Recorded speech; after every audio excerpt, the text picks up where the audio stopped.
This is the 3-time Impact Wrestling X Division champion, the newest member of Bullet Club. I am the inevitable Ace Austin. And right now I want you to check out something on YouTube for me. If you're looking for some wrestling content on YouTube, go ahead and head over to the Nation Network. All right, they got some old school, they got some new school, and I'm willing to bet, chances are they've got something that you'll like. And that is inevitable.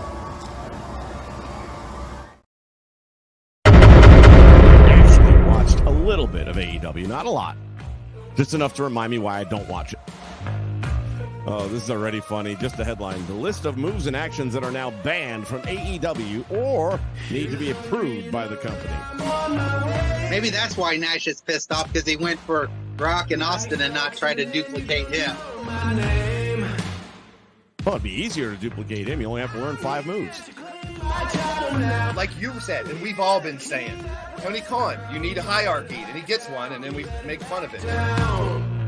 Because he's sitting back there talking about the Brock match, and it's finally we had a wrestling match. Finally, we got 2 guys telling a story. They weren't outside in the ring the whole time. One of them was he not watching the same match as we were? Yeah, those games, man, I would say, like, for me, like, the best ones, I would say, are, like, the ones where they try to get a certain, like, time. This is my entire IT team right here on screen.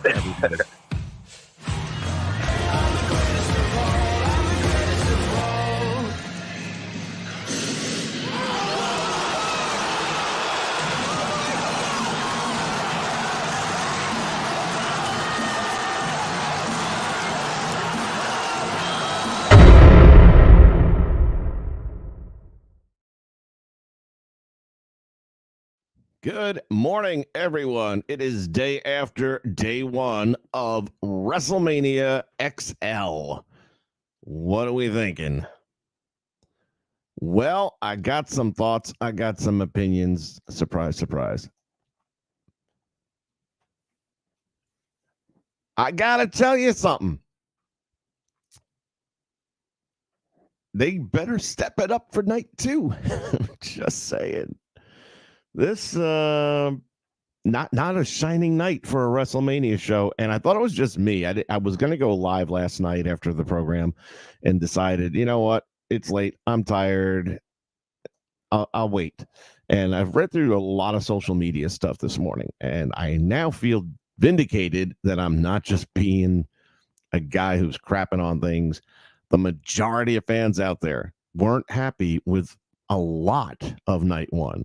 Not just a bad match here or there, or a bad moment here or there. Collectively, wasn't up to Mania standards. I'll start with just the arena. That is the least impressive WrestleMania stage in the last decade. You know, you go to WrestleManias 1 through 10, they really didn't do stages, or even 20 for that matter. But once you started hitting stadiums, all of a sudden, the production, you know, the Statue of Liberty, the Brooklyn Bridge, the Hollywood Film Festival, whatever you want to call that from last year, they just kept on producing these amazing sets. This year, XL. That's it. Couldn't even put like a big-ass Liberty Bell to come walking through or something like that. You know, I was underwhelmed. I mean, it shouldn't take them but another hour to get this in the game. Creators, I haven't even looked, but I guarantee you creators already have a killer version of this arena up and running. There's nothing to it. It's just very bland.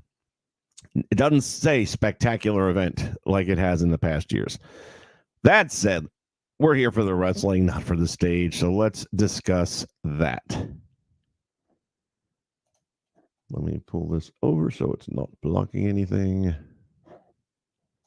Bam. Hard to believe it was only 7 matches because it seemed like more to me.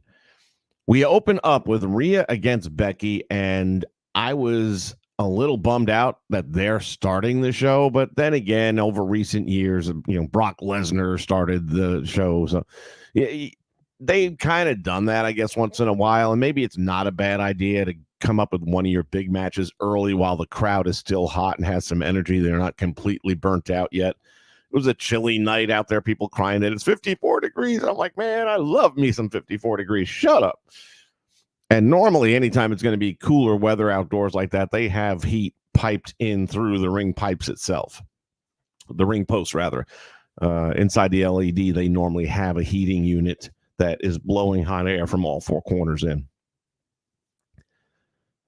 So there's that. Rhea Ripley going up against Becky Lynch.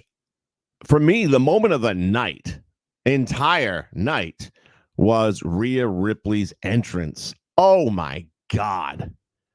And not for anything, the match couldn't live up to that entrance.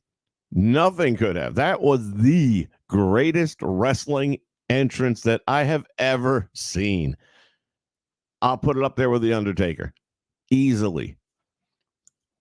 Killed that entrance. Everything about that was fucking phenomenal. Then we got the match. Now, the reports are Becky's been dealing with strep throat. If that's not an angle for the match and, to come up with an excuse or, to soften the blow of losing, I'm not sure, but let's presume she was legit sick. It happens. It happens. They referenced Michael Jordan's game back in the NBA playoffs when he had like a 102 temperature and lit the place up.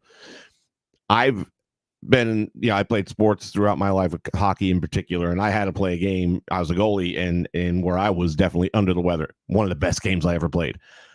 It's weird how that can happen, but it can happen. It didn't happen last night. I wouldn't blame Becky. I would just say the match didn't come across well. There were a lot of different spots that didn't quite connect. Way too many false finishes. I know I'm going to sound like I'm regurgitating Jim Cornette, but he's right. Finishers are supposed to be finishers. They're supposed to end the match. Find other shit to do, but you can't keep kicking out of the riptide 3 times, and the fact that she has to riptide you into the turnbuckle and then hit you with another riptide just to get you to stay down.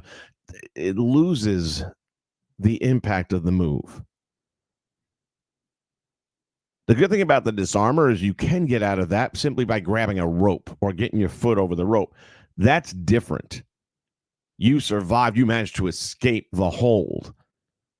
But when you take these impact shots that are finishers, you're staying down. Or, again, if you're real close to the ropes and can get a foot over it, I'm okay with that. The Ric Flair days.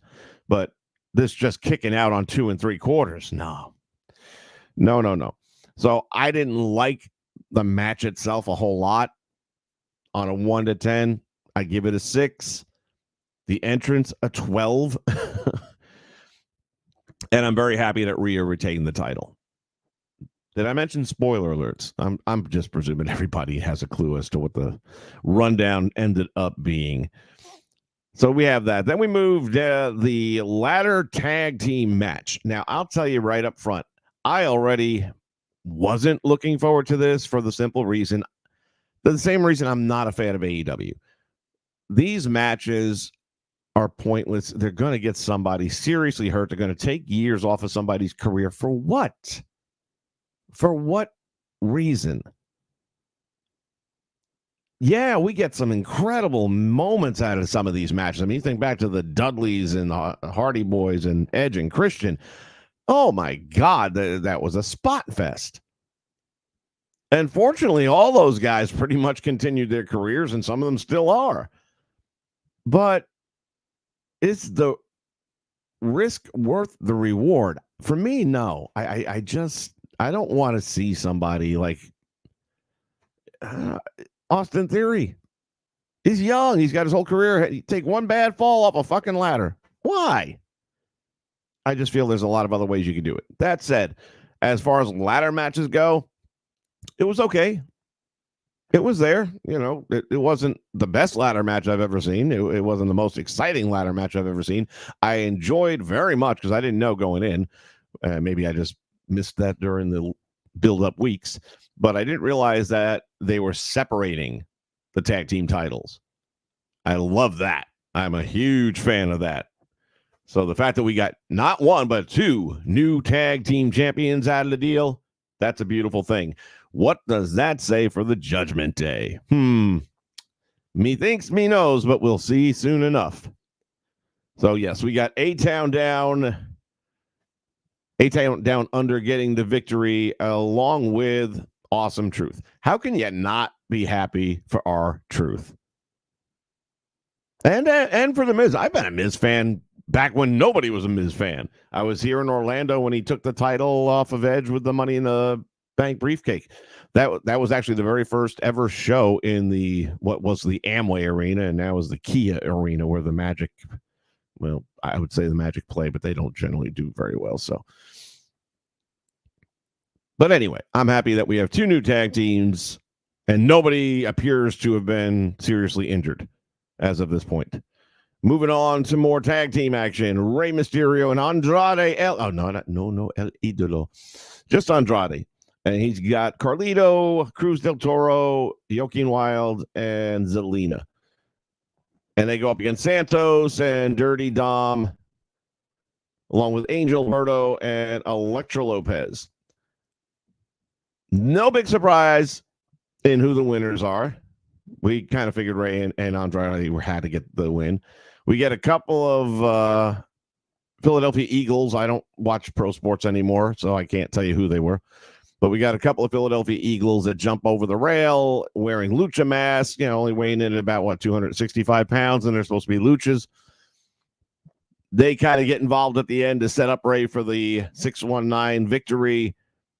It gives a mild pop from, to the crowd. The crowd wasn't deeply into this stuff, I felt, for the most part. Now, it's chilly out, but normally that's going to help, keep you invigorated. You got to keep the body heat going. Here we go. Fourth match of the night, and this is the one folks is talking about. Jay and Jimmy Uso stunk up the place. They talk about the brother matches before. Owen and Brett. The Hardys. This won't even be in the conversation. This is, and I hate to say it because they're both talented.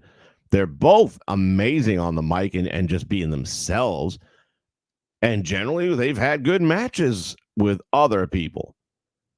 But this match, ooh. I thought it was just me. And again, I'm looking through so many different social media comments earlier today. And the overall feelings, people are giving this anywhere from a 3 to a 5 to a 6.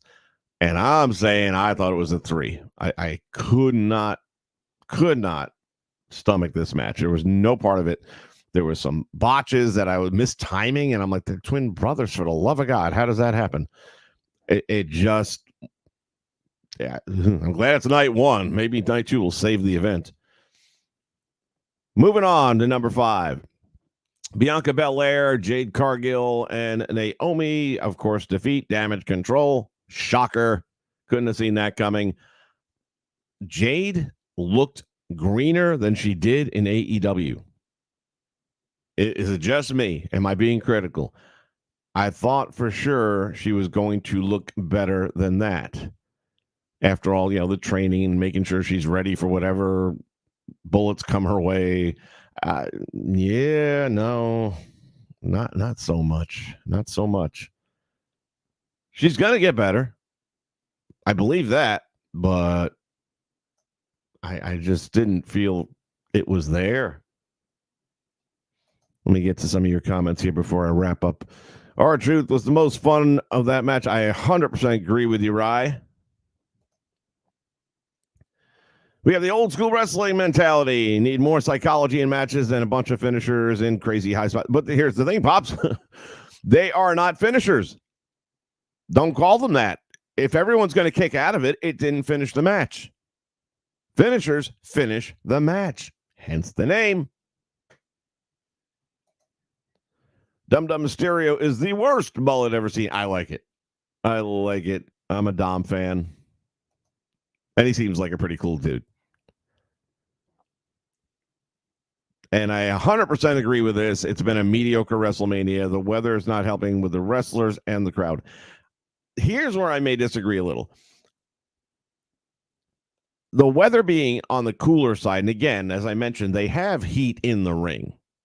And I'm not talking about, with the crowd. I'm talking about they literally have heating units that send warm air into the ring post area where the LEDs are, and it shoots out towards the middle of the ring. So from all four corners, there's warm air blowing inside the ring. So they're not as cold as the audience is. Yeah, there's a wind going through, and how much is that heat going to be contained to one small area? But at the same time, you're also out there wrestling. You're building up a sweat and things like that. And how many times we see guys in the stands of an NFL game with snow coming down, taking off their damn shirts? So this isn't the biggest obstacle, and I don't think it excuses some of what we saw. From an educator standpoint, a lot of teachers will keep classrooms 66 degrees because it's been proven that you're more alert in cold than you are in hot, warm temperature or climate. It slows you down. You become lethargic. So realistically, I'm not going to give the wrestlers an excuse or an out based on the cooler weather. That should have actually provided them some help. And it doesn't seem like it did. But I appreciate your point of view. Kip Hayes, how are you, my man? I hit the bell. I'm new here. Well, thank you for being here. We're happy to have you here. Birthday was April 3rd. Well, happy belated. I was at WrestleMania. I can't hear it too well right now because of the noise, and I can't talk too well because I lost my voice. I've been to 2 Manias, and I know exactly how that feels the next day. Of course, when I went to the Manias, they were only one-night experiences, and that's all I would ever go to if it was back in Orlando or somewhere nearby. I'm not going 2 nights. No. Because the way it worked back then is you had your Friday night Hall of Fame. It was its own event. It wasn't after SmackDown. God almighty, I don't know how those people do that. You're not getting out of there till midnight, and you just sat through a 2-hour wrestling program. Hell no. But we did the Hall of Fame, and then you had the NXT show, and then you had WrestleMania. Then you had Monday Night Raw. So you had a 4-day stretch, and we generally did at least 3 of the 4. So it's brutal.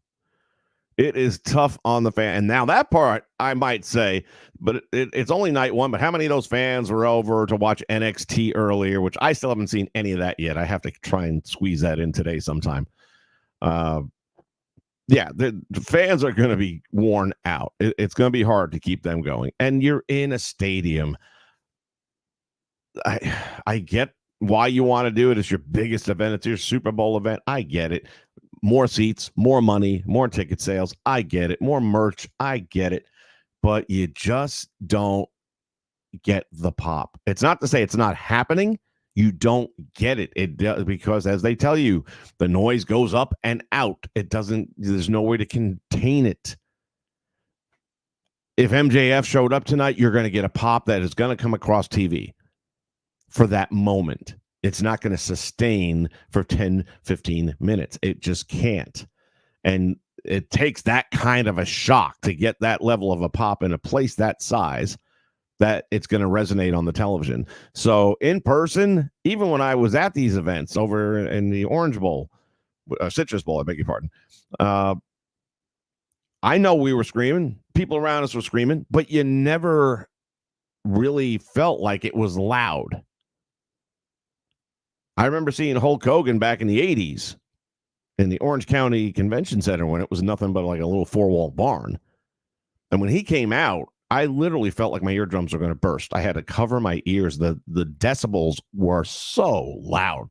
I've never experienced anything like that in the levels of noise at a wrestling show anytime else. But it's because of the acoustics and that they contained the audience sound. I'm not saying you should be having WrestleMania, although if you're going to do 2 nights of it, it's a little bit more. I just wish they'd find some way to contain it. I think Dallas maybe was a better option if they have the roof over the top, I believe, if I'm not mistaken, with just like that small section cut out in the top. That may make a difference. But yeah, last night, it didn't seem like it was happening for me. Just my opinion, he says, that had to be up there with Undertaker versus Shawn Michaels. Undertaker, Shawn Michaels, and WrestleMania 25 is my all-time favorite match, and I don't know that anything can touch that. What are we referring to? Did I miss something prior to that?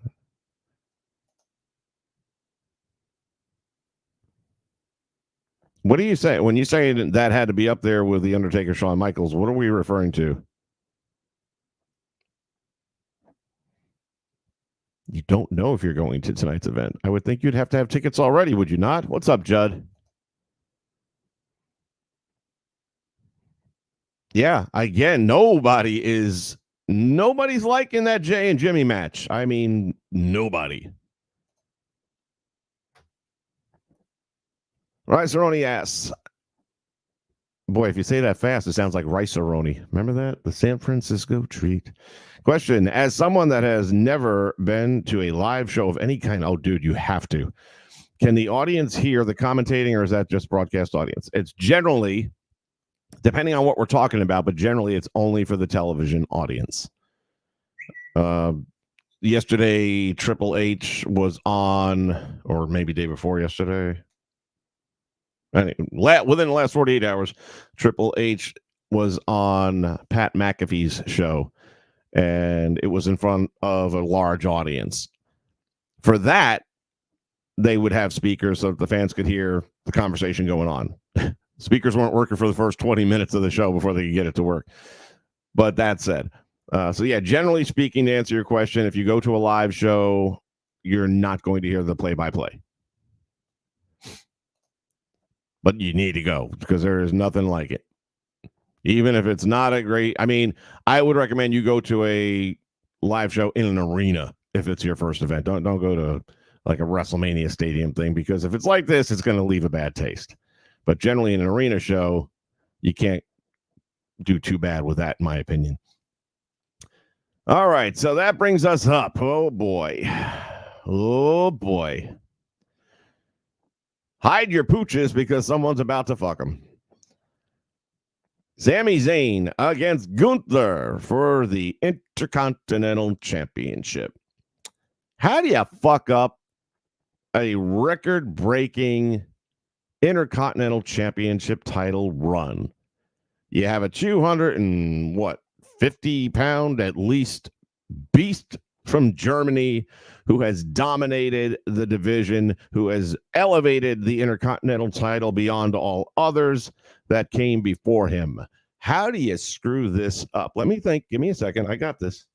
Oh, yeah, you have Sami Zayn, who's half his size, beat him. Now, we have to take everything into consideration. It was supposed to be Brock Lesnar. It was supposed to be Brock Lesnar. It still should have been Brock Lesnar. Okay? Lesnar has done nothing to be banned, blackballed, all that stuff. But it wasn't. So the next best thing we can do is come up with Sami Zayn. You could have put Kevin Owens. Kevin Owens, it could have been tolerable. Yeah, you could have done that. Sami Zayn. Then we talk about the fact that not only is it going to be Sami Zayn, but it's going to be a comedy team victory because you got him and Chad Gable reenacting Rocky 3. So you're mocking it essentially with all the Rocky references, and it's not even taken as a serious match.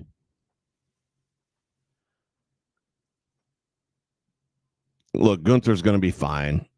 It ain't going to really hurt him, but my God.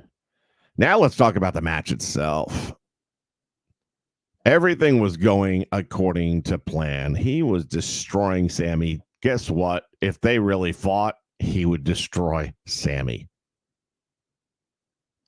It's believable. You got Sami's wife in the front row, and you see the emotion now, and she goes from, he's still going to kill you. He's still going to kick your ass. And then towards the end there, she's just kind of sinking back into the seat thinking maybe he's not going to kick his ass. It looks not looking good.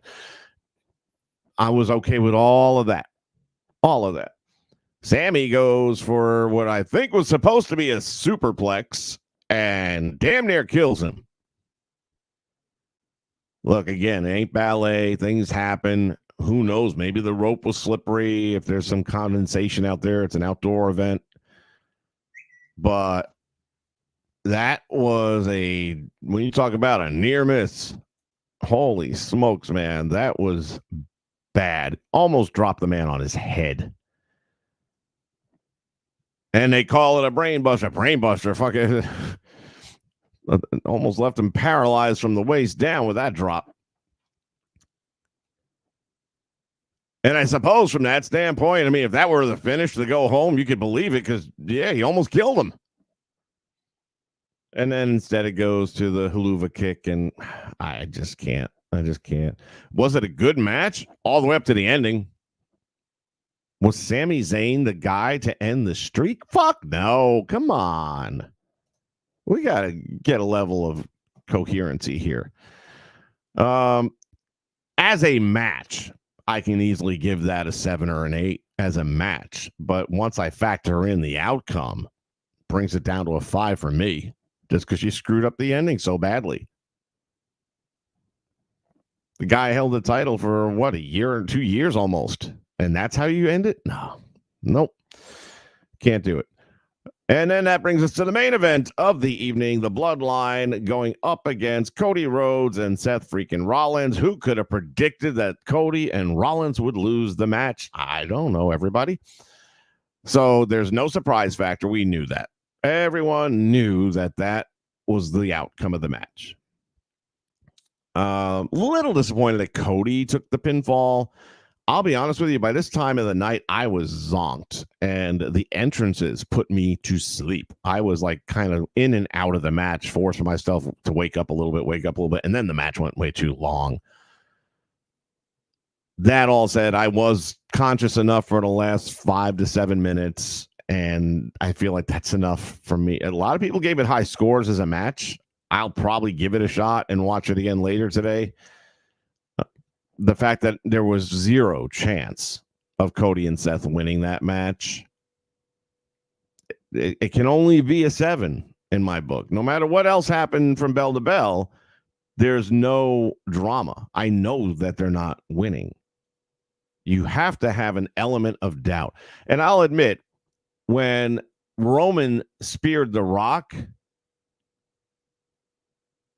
that did put a slight dent in things where I'm like, oh, wait a minute, maybe we're going to start this shit early. And then they didn't. So, yeah, I again, for me, night number 1, 1 to 10, 6. Overall, 6. Highlight, without question for me, Rhea Ripley's entrance, man. Rhea Ripley's entrance was killer.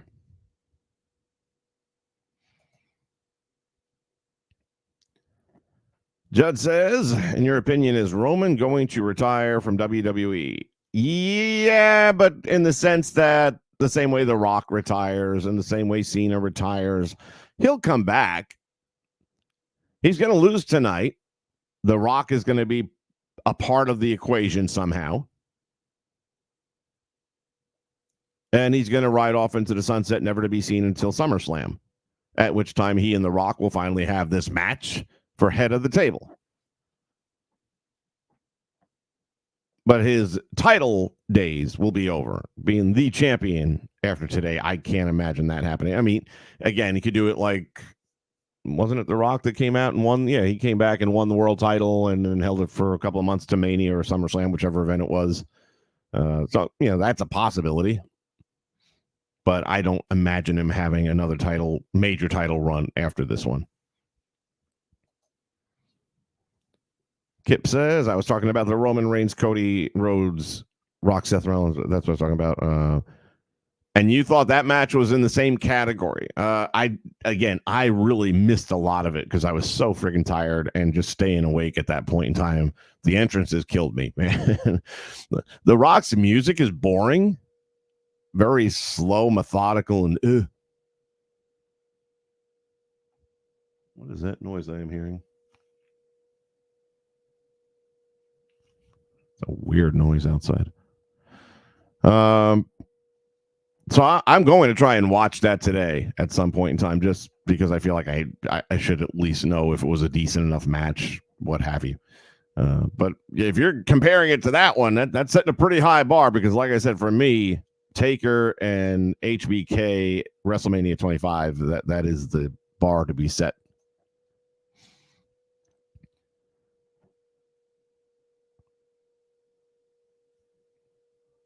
Oh, the Paul Heyman speech at the Hall of Fame? Yeah. Ain't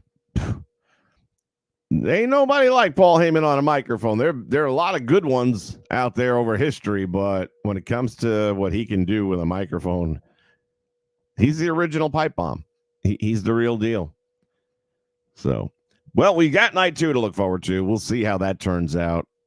Hopefully it'll do better than night 1. Almost seemed like it would have to, but you can get a little skittish after moments like this, don't you? Also, let you guys know that we here on The Nation will be doing our version of XL WrestleMania later today. The planned start time for that is going to be 12 noon. So 12 noon right back here on the Nation Network, and I'll show you my version. We only do it in one day, though. We don't split it up over 2, and I think it's a 9-match card altogether. Some of it is based on the matches that are going to be happening either yesterday and today. Some of it is a tweak of what I would have done differently. The outcomes, many of them are just going to be simulated. We'll find out together. Some of them I've booked, and they have some very interesting twists and turns I think you'll like. So stop on back at noon today, right here on the Nation Network for WrestleMania XL, the way it should be. Until then, my good friends, I thank you for being here with me. I hope you have a great rest of your day. Enjoy WrestleMania for night 2. See if we can get it done right this time. I'll see you back here at noon. Take care, everybody. Goodbye. Actually watched a little bit of AEW, not a lot. Just enough to remind me why I don't watch it. Oh, this is already funny. Just the headline. The list of moves and actions that are now banned from AEW or need to be approved by the company. Maybe that's why Nash is pissed off, because he went for Rock and Austin and not try to duplicate him. Well, it'd be easier to duplicate him. You only have to learn 5 moves. Like you said, and we've all been saying, Tony Khan, you need a hierarchy, and he gets one, and then we make fun of it. Because he's sitting back there talking about the Brock match, and finally we had a wrestling match. Finally we got 2 guys telling a story. They weren't outside in the ring the whole time. One of them was he not watching the same match as we were? Yeah, those games, man, I would say, like, for me, like, the best ones, I would say, are, like, the ones where they try to get a certain, like, time. This is my entire IT team right here on screen. Everybody.